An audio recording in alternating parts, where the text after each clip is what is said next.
ओम शांति। आज का परमात्मा महावाक्य 30 जुलाई 1970 से लिया गया है, जिसका शीर्षक है महारथी अर्थात महानता। आज पांडव सेना की भट्टी का समाप्ति समारोह है या आज शुरुआत करते हो? बच्चे कहते समीपता आरंभ हुई है। विशेष कौन सी इम्प्रूवमेंट अर्थात उन्नति की है और उसके लिए क्या-क्या संकल्प विशेष किया है? परिवर्तन शुरू हुआ है कि होगा? संकल्प रूप में लिया है व संस्कार भर लिया है। हर एक ने अपना अपना सुनाया। यह है पांडव सेना की भट्टी का पेपर। इस एक प्रश्न से पूरा पेपर हो गया। वर्तमान समय संकल्प और कर्म साथ साथ होना ही आवश्यक है। अभी अभी संकल्प किया, अभी अभी कर्म में लाया। संकल्प और कर्म में महान अंतर नहीं होना चाहिए। महारथियों का अर्थ ही है महानता। तो महानता सिर्फ संकल्प में नहीं, सर्व में महानता। यह है महारथियों की निशानी। संकल्प को प्रैक्टिकल में लाने के लिए सोच करने में समय नहीं लगता, क्योंकि महारथियों के संकल्प भी ऐसे होते हैं जो संकल्प प्रैक्टिकल में संभव हो सकते हैं। यह करें, ना करें, कैसे करें, क्या होगा, यह सोचने की उनको आवश्यकता नहीं है। संकल्प ही ऐसे उत्पन्न होंगे जो संकल्प उठा और सिद्ध हुआ। इससे अपनी स्टेज की परख कर सकते हो। फाइनल स्टेज है ही योग की सिद्धि प्राप्त करना, कर्म की सिद्धि प्राप्त करना।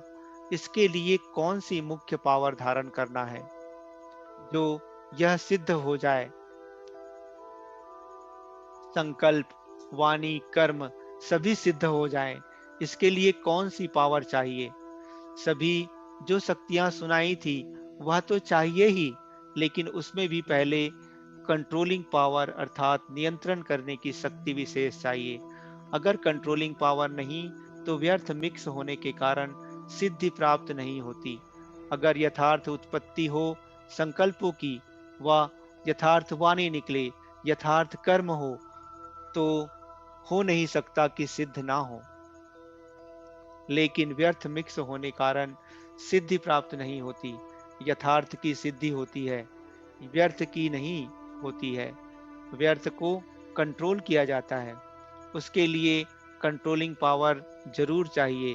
किसी प्रकार की कमजोरी का कारण कंट्रोलिंग पावर की कमी है। कमजोरी क्यों होती है? अपने संस्कारों को मिटा नहीं सकते, समझते हुए भी यह संकल्प यथार्थ है व व्यर्थ है, समझते हुए भी कंट्रोलिंग पावर नहीं है। जब कंट्रोल करें तब उसके बदले में और संस्कार अपने में जमा कर सकेंगे। कंट्रोलिंग पावर की कमी होने के कारण अपने को ही कंट्रोल नहीं कर पाते हैं। अपनी रचना का रचयिता बनने आता है। कौन सी रचना रचनी है? वह यथार्थ रचना रचने में कमी है। ऐसी रचना रच लेते हैं जो स्वयं ही अपनी रचना से परेशान हो जाते हैं। अब पांडव सेना को प्रैक्टिकल क्या सबूत देना है? जो कमजोरी के बोल, कमजोरी के कर्म करते हो, उनकी समाप्ति का समाप्ति समारोह करना है। भट्टी के समाप्ति का समारोह नहीं, कमजोरी की समाप्ति। और हर संकल्प ऐसा पावरफुल उत्पन्न हो जो एक एक संकल्प कमाल कर दिखाने वाला हो। तो कमजोरी की जगह कमाल को भरना होगा। कमजोरी शब्द ही अब शोभता नहीं। विश्व का आधार आप आत्माओं के ऊपर है। तो जो विश्व के आधार मूर्त और उद्धार मूर्त है, ऐसी मूर्तियों के मुख से कमजोरी के शब्द शोभते नहीं हैं। अब तो हर एक की मूर्ति में सभी को क्या साक्षात्कार होगा? बाप दादा का। ऐसी अलौकिक झलक सभी की मूर्त में दिखाई देनी है, जो कोई भी उस झलक को देखकर फिदा हो जाए।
हो भी जाए तो उसको ऐसा समझो कि यह बहुत पिछले जन्म के संस्कार हैं, अब के नहीं।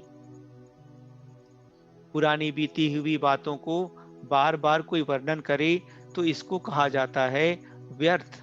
इस पांडव सेना को पहले अपने परिवार के बीच एक उदाहरण बनकर दिखाना है। जैसे साकार रूप में उदाहरण बने ना, ऐसे फॉलो फादर। इसलिए आज का दिन कहेंगे पुराने संस्कार और संकल्प के समाप्ति समारोह का दिवस। समझा?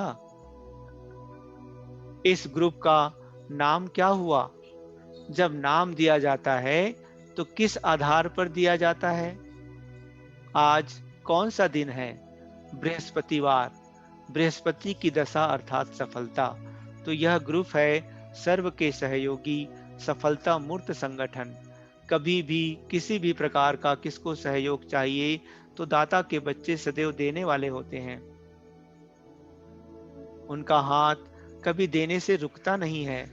सर्व के सहयोगी तब बनेंगे जब सर्व के स्नेही बनेंगे। स्नेही नहीं तो सर्व के सहयोगी भी नहीं बन सकते। इसलिए इस ग्रुप को मनसा, वाचा, कर्मणा और संबंध में भी सहयोगी बनना है और सफलता मूर्त बनना है। इसलिए कहा कि सर्व सहयोगी सफलता मूर्त संगठन। समझा? सर्व का सहयोगी बनने के लिए अपने आप को मिटाना भी पड़ता है। इस कार्य से हटेंगे नहीं तो अपने को मिटाना अर्थात अपने पुराने संस्कारों को मिटाना। पुराने संस्कार ही सर्व के सहयोगी बनने में विघ्न डालते हैं, तो अपने पुराने संस्कारों को मिटाना है।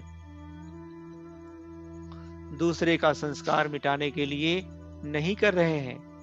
अपने संस्कार मिटाएंगे तो दूसरे आपको स्वयं ही फॉलो करेंगे। एक हम, दूसरा बाप। तीसरा देखते हुए भी ना देखो। तीसरी बातें देखने में आएंगी भी, लेकिन देखते हुए भी ना देखो।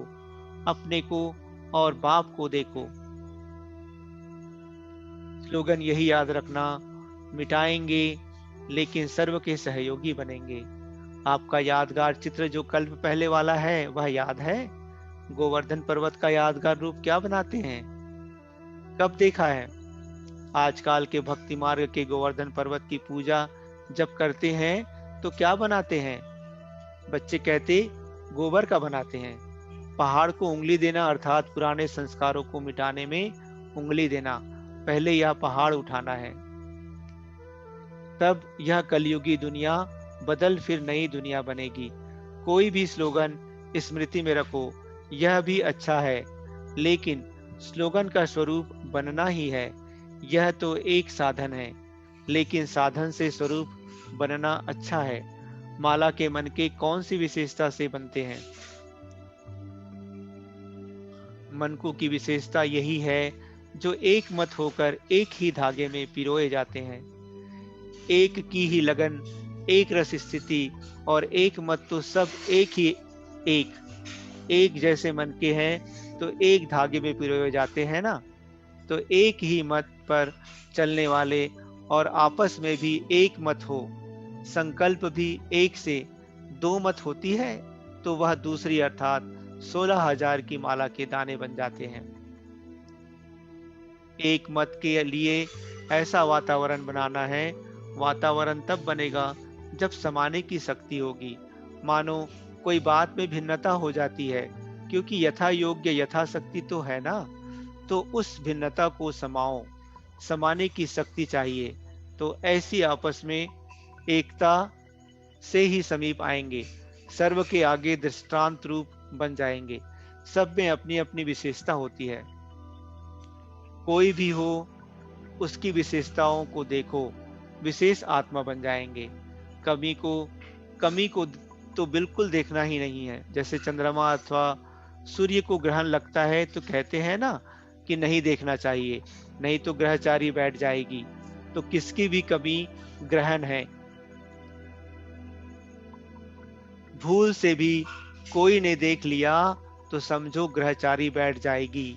तो सच्चा सोना बनना है, जरा भी खाद होगी तो वही देखने में आएगी, विशेषताओं को दबा देगी। अपने को ऐसा चेंज करो जो दूसरों पर प्रभाव पड़े। धक से चेंज करना है, एकदम न्यारे बनो, तो औरों का लगाव भी खुद ही टूटता जाएगा। अच्छा, ओम शांति।